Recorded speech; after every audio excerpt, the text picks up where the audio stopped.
Welcome to Dusky Lore. Close your eyes, dim the lights, and listen closely as the shadows begin to speak.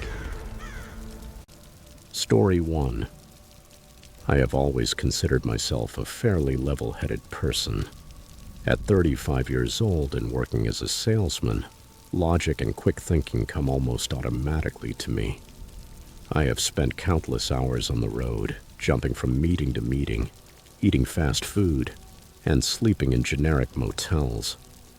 It is a lonely life, but one I had gotten used to, until one night in March 2023, near Las Cruces, New Mexico, made me question everything. I had finished an extremely long day of meetings later than expected. My last client had gone on for almost an hour.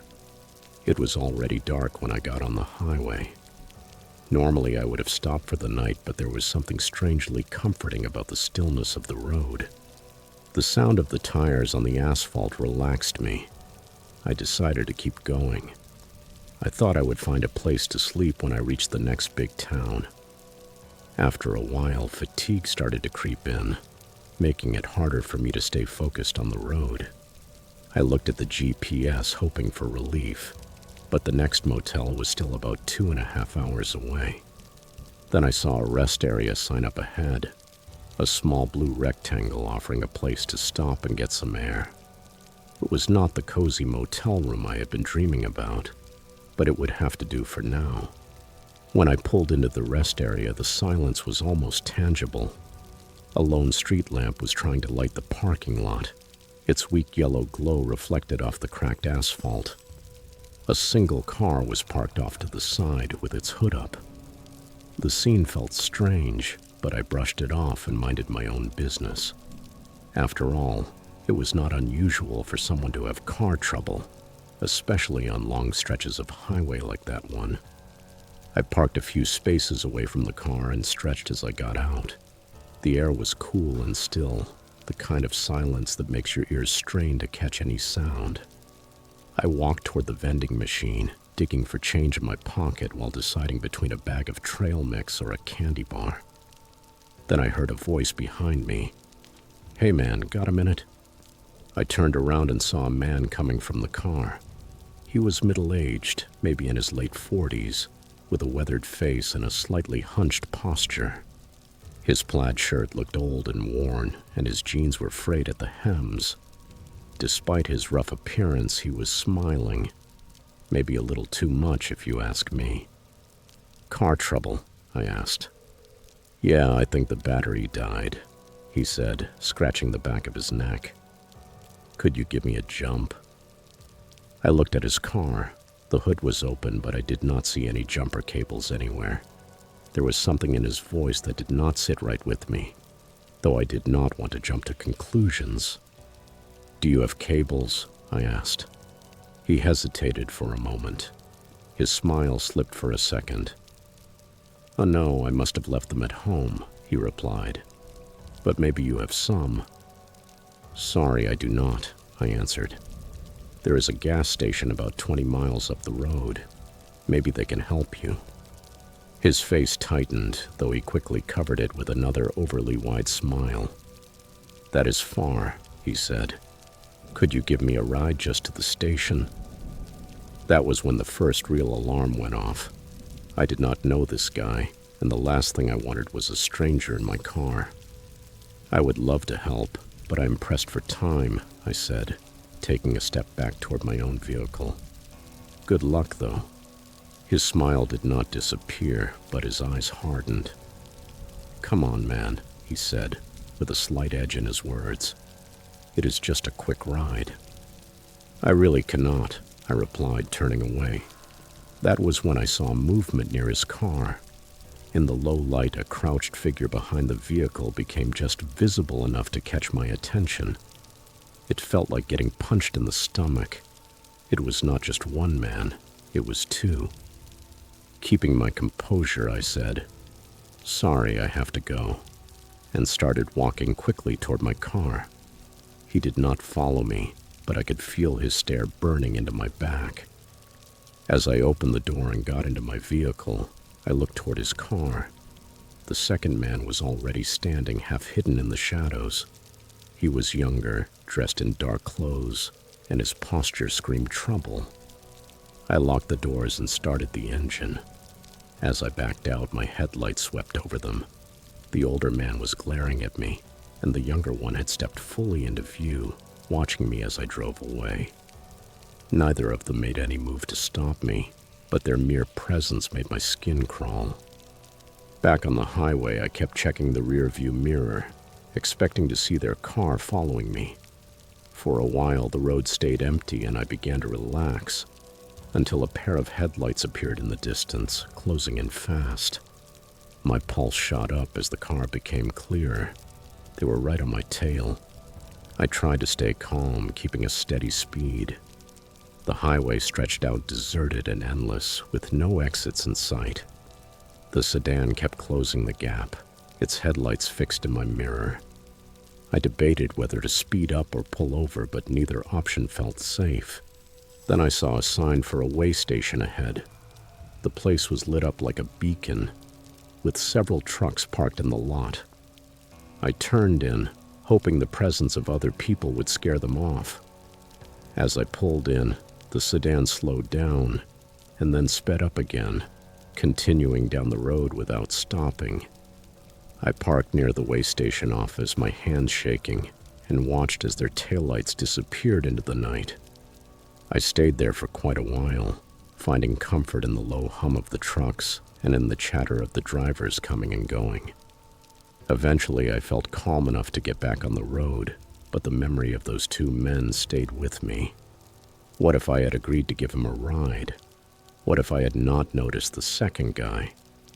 Those questions followed me the whole way to the hotel. Now every time I hit the road, I am more cautious than ever. I avoid rest areas at night, prefer well-lit gas stations, and above all, I trust my instincts, because you never know who or what might be waiting in the shadows.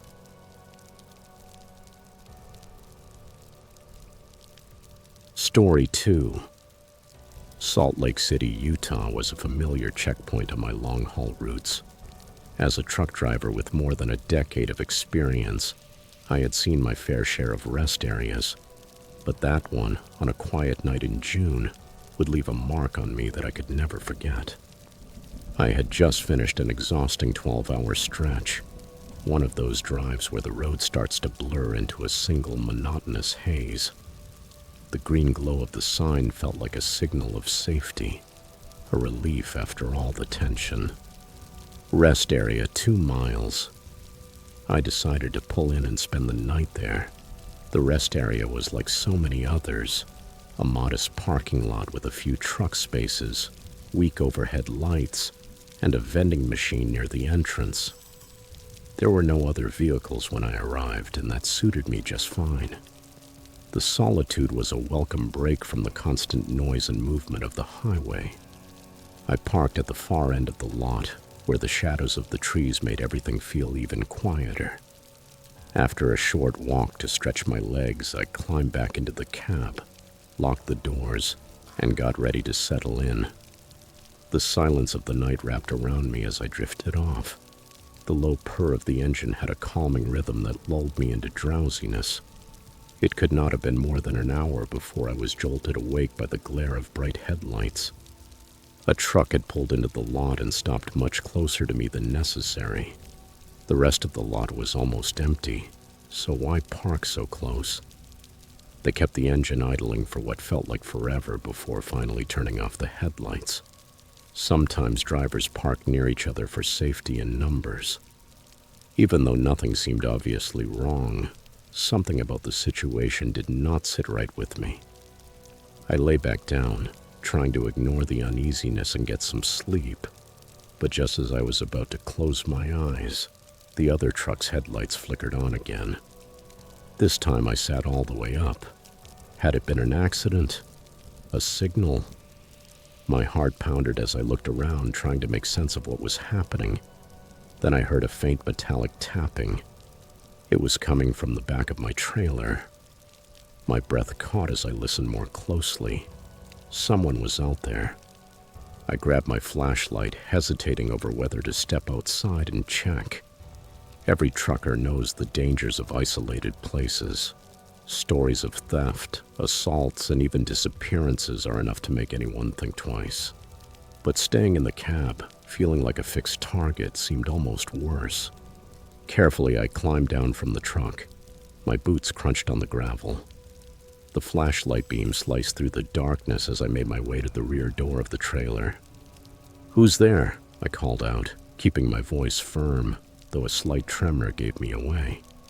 The tapping stopped. The silence that followed was deathly. I swept the light across the back and saw deep scratch marks near the lock. My stomach tightened. Before I could inspect further, a metallic clang rang out against the side of the trailer. I swung the flashlight immediately and caught a fleeting shadow running toward the other truck. I hurried back to the cab, locked the doors, and with shaking hands fumbled for my phone to call the police.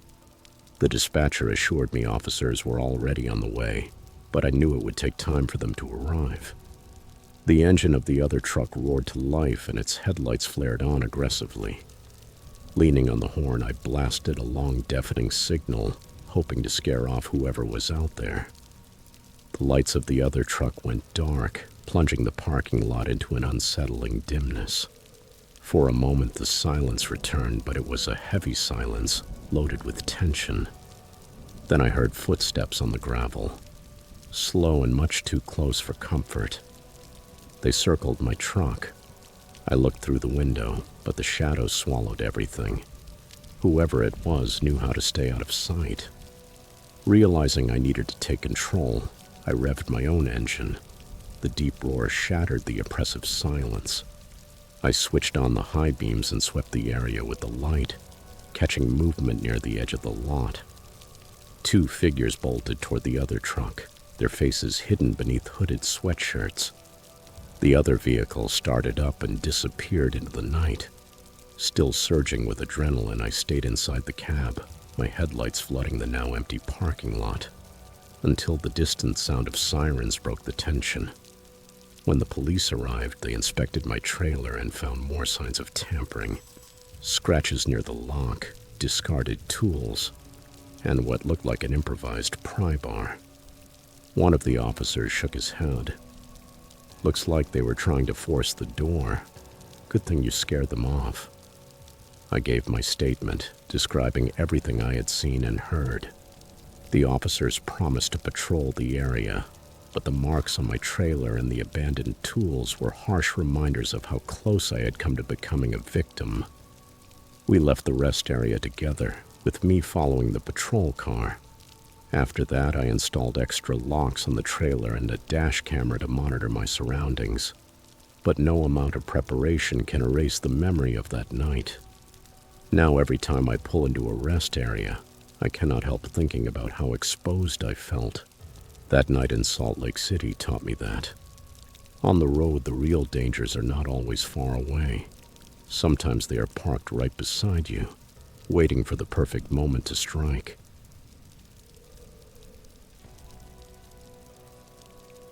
Story 3. As a teacher, my weekends are my sanctuary, my time to recharge, plan for the coming week, and hopefully treat myself a little. It was a sunny Saturday afternoon, and I was heading back to Columbus, Ohio, after visiting a friend in a nearby town. Our conversation had gone on so long over cup after cup of coffee that I completely forgot to fill up the tank.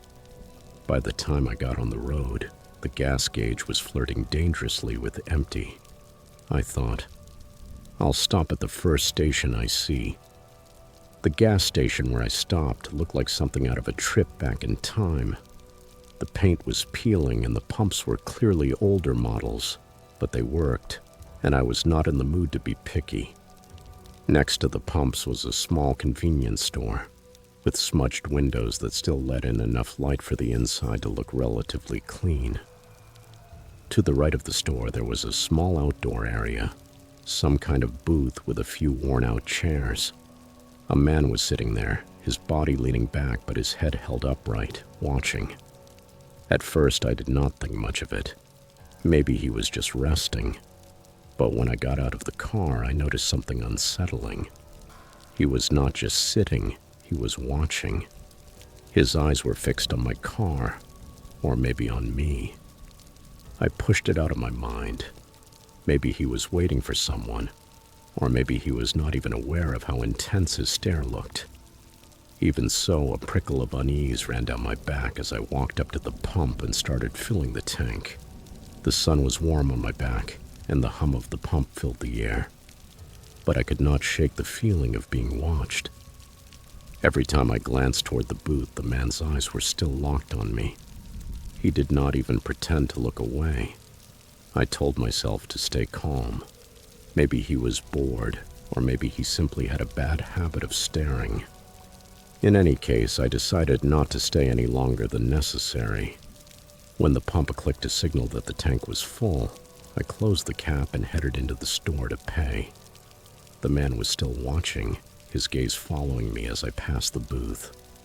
I kept my head up and avoided eye contact, trying to project confidence even though my stomach was churning. The lighting inside was dim, but the place was clean. There was a faint smell of coffee and cleaning supplies in the air. Behind the counter, a young clerk was scrolling on his phone. He barely looked up when I walked in, murmuring a half-hearted "hey." I handed him my card, anxious to finish the transaction and leave. While I was waiting for the receipt, the bell over the door rang behind me. My breath caught. The man from the booth had come inside. His boots tapped against the tile floor as he walked up to the counter and stopped just a few steps away from me. I felt his presence like a weight on my shoulders. "Hi," he said in a low, deep voice. "Do you drive that blue hatchback outside?" "Yes, why?" I replied. "Nice car," he said, with a thin smile that barely curved his lips. "Reliable, right?" "Yeah, it gets me where I need to go," I answered, staying polite but distant. "Are you traveling alone?" he asked casually, but the question hit me like a slap. My mind started racing. "No, my boyfriend is in the car. He's on a call," I said quickly. The man's smile did not fade. "Oh, I see," he said. "That." "Uh-huh," I finished sharply, grabbing my card and receipt. "Have a good day." I turned and walked toward the exit, my heart hammering in my chest. As soon as I stepped outside, I forced myself not to look back. I focused only on getting to the car. I got in, locked the doors, and started the engine. In the rear-view mirror, I saw him come out of the store and go back to the booth. He sat down. His eyes were still fixed on me. I pulled out of the station and got back on the highway, relieved to put some distance between myself and that man. But as the miles passed, I noticed a set of headlights in my mirror. A pickup truck. It stayed far enough back that I could not make out the driver, but something did not feel right. Whenever I changed lanes, the pickup did the same. If I sped up, it matched my pace. Uneasiness turned into panic. It was not a coincidence. He was following me. The highway was disturbingly empty, with no exits in sight. I gripped the steering wheel tightly, trying to stay calm. Up ahead, I spotted a rest area. It was nothing special. A small parking lot with a couple of picnic tables and vending machines. But it was well lit and had a couple of cars there. I decided to take the chance. I turned on my signal and pulled into the lot, parking near a family sitting at one of the tables. The pickup pulled in too and stopped a few yards away from me. My stomach twisted when I saw him step out of the vehicle. He hesitated for a moment, glanced at me while I stayed close to the family, and without saying a word, walked toward the bathrooms. His eyes lingered just long enough to make me uncomfortable. I turned to the family and told them what had happened. They were kind and genuinely concerned. They invited me to stay with them. "You're safe here," the father assured me. "We're not going to let anything happen to you." I stayed close, grateful for their company, while we talked about small, ordinary things. Their warmth slowly eased the chill of my anxiety. A few minutes later, the man came out of the bathrooms. He looked toward me. Our eyes met for a moment, his expression unreadable, before he turned and walked back to his pickup. He got in, and for what felt like forever, just sat there, unmoving. My pulse pounded as I waited to see what he would do. Finally, he pulled out of the rest area and disappeared down the highway. The family stayed with me until I felt safe enough to drive again. Their kindness anchored me during one of the most unsettling nights of my life. After about 20 minutes, I went back to my car and continued on my way. Every pair of headlights behind me made my pulse race, and every passing vehicle felt like a potential threat. When I finally pulled into my driveway, I locked every door and window and sat in the living room trying to process what had happened. That night, the face of that man and the headlights of the pickup stayed with me. What were his intentions? Did he only want to scare me, or did he have something worse in mind? I will never know for sure. And although I am grateful I made it out unharmed, I learned that sometimes danger is closer than you imagine.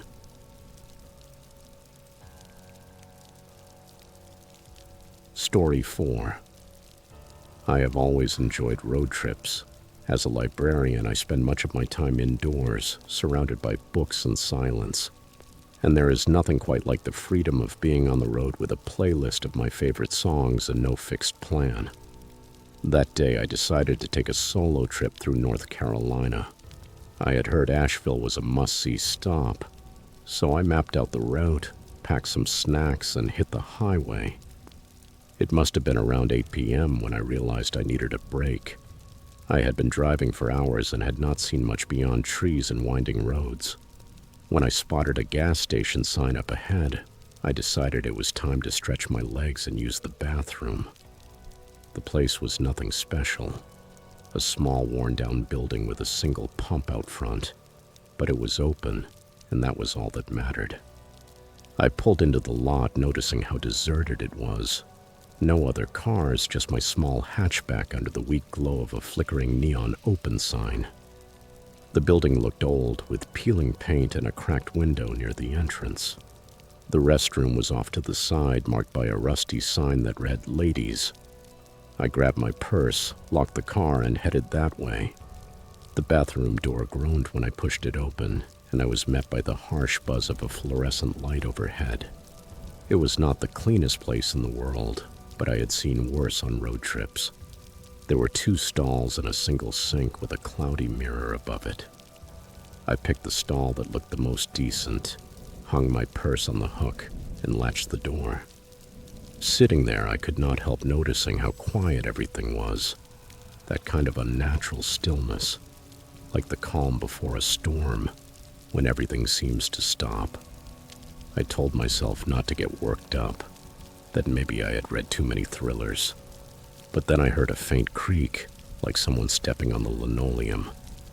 I froze, listening. The sound came again, followed by the soft drag of footsteps. Someone had entered the bathroom. I looked through the gap beneath the stall door, expecting to see a pair of feet. Nothing. Then the footsteps stopped right in front of my stall. My breath caught as I watched the shadow shift and the door tremble, as if someone were testing the lock. "Occupied," I said, my voice shaking. Whoever it was did not respond. The shadow lingered for a moment and then moved away. I stayed still, waiting to hear the bathroom door open and close, a sign that the person had left, but that sound never came. The silence returned heavier than before. Gathering my nerve, I flushed the toilet and unlatched the door. The bathroom was empty. I checked both stalls. Nothing. The only exit was the same one I had come through. A chill ran through me, though I tried to convince myself it was nothing. Maybe whoever it was had slipped out quietly. I washed my hands quickly, avoiding looking at myself in the mirror. The dim light made everything feel unreal, like a scene from a bad horror movie. I grabbed my purse, pushed the door open, and stepped outside. Then I saw him. A man was leaning against my car, pretending to look at his phone. He was tall with an unkempt beard and a low cap that added to the mysterious vibe. Something in the way he looked up hit me in the chest with a jolt of unease. He had not been there when I arrived. "Can I help you?" I asked. He looked up, his expression unreadable. "Just waiting for a friend," he said. I did not answer. I walked toward the car, keeping a cautious distance. I had my keys in my hand and gripped them tightly, feeling the jagged edges press into my palm. But as I got closer, my stomach dropped. He did not move. He was leaning casually against the driver's door, blocking my way. "Hey," he said in a casual tone, too casual for a stranger. "In a hurry?" Forcing myself to smile politely, even though my pulse was racing, I replied, "Excuse me, I need to get to my car," keeping my voice steady. He did not budge. He tilted his head and gave me an unsettling smile. "Looks like you've had a long day. Maybe you should rest before getting back on the road. It's not safe out there, you know." I did not respond. My mind was racing, searching for a way out. The lot was still empty. No witnesses, no backup. "I really need to go," I repeated, this time more firmly. I took another step forward, hoping he would take the hint. He did not. Instead, he pushed himself a little off the car, closing the distance between us. "Relax," he murmured with a low, unsettling calm. "I just want to talk. No need to be rude." In that moment, I knew I had to act. I was not going to win a staring contest with that man, not alone in an empty lot. I took a deep breath, gathered every bit of determination I could, and stepped toward him with a firm, commanding tone. "Move," I demanded, trying to project a confidence I did not fully feel. That sudden assertiveness seemed to catch him off guard. He pulled back slightly, losing control of the situation for a second. I took the opening, slipped around him, yanked open the passenger door, and slid inside. I immediately locked the doors. With trembling hands, I climbed over to the driver's seat and started the engine. The man struck the window, his face twisted into a grimace of anger. "You didn't have to do that," he shouted, his voice muffled by the glass. He slammed his hand hard against the window and then stepped back. For a moment, I thought he might leave, but then he turned and hurried toward a car parked several spaces away. My heart sank when I saw him get in and start it. The headlights cut through the darkness. It was not over. I put the car in gear and sped out of the lot. The man's car fell in right behind me. The road stretched ahead, dark and empty. His headlights were fixed in my rearview mirror, dangerously close. I knew I could not let him follow me to a secluded area, or worse, to my home. Every fiber of my body told me to keep going and find help. I remembered something my mother used to say. "If you're in trouble, look for lights."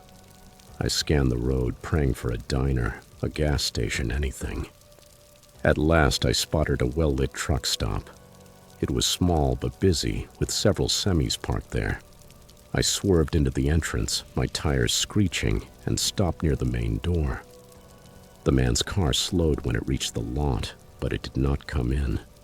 It lingered near the entrance.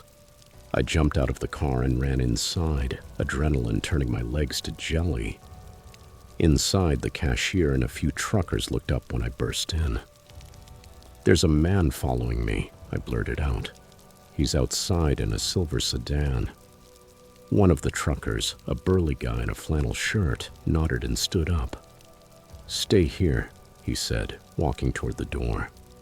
Another trucker followed him. Their presence alone gave me a small sense of safety I had not felt all night. I stayed by the counter, my eyes fixed on the parking lot. The man's car remained there for a few more moments, and then finally turned its headlights away and disappeared into the night. The truckers came back a few minutes later, confirming that he was gone. "If he comes back, we'll handle it," the first one grunted. I thanked them over and over, my voice shaking. I stayed at the truck stop for more than an hour, sipping lukewarm coffee while trying to calm my nerves. When I finally felt safe enough to leave, I called a friend and stayed on the phone the whole drive home.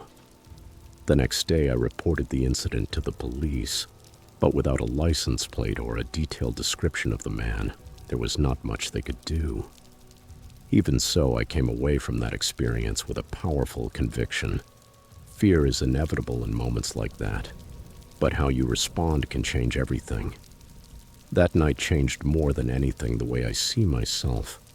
Gas stations, rest areas, and empty parking lots still make me uneasy, but I learned the value of acting in spite of fear. Freezing up or letting yourself be intimidated is not an option when your safety is at stake. It is not about being fearless. It is about refusing to let fear dictate your actions. Road trips feel different now, not because I am scared, but because they remind me of what I am capable of, even in soul-shrinking situations.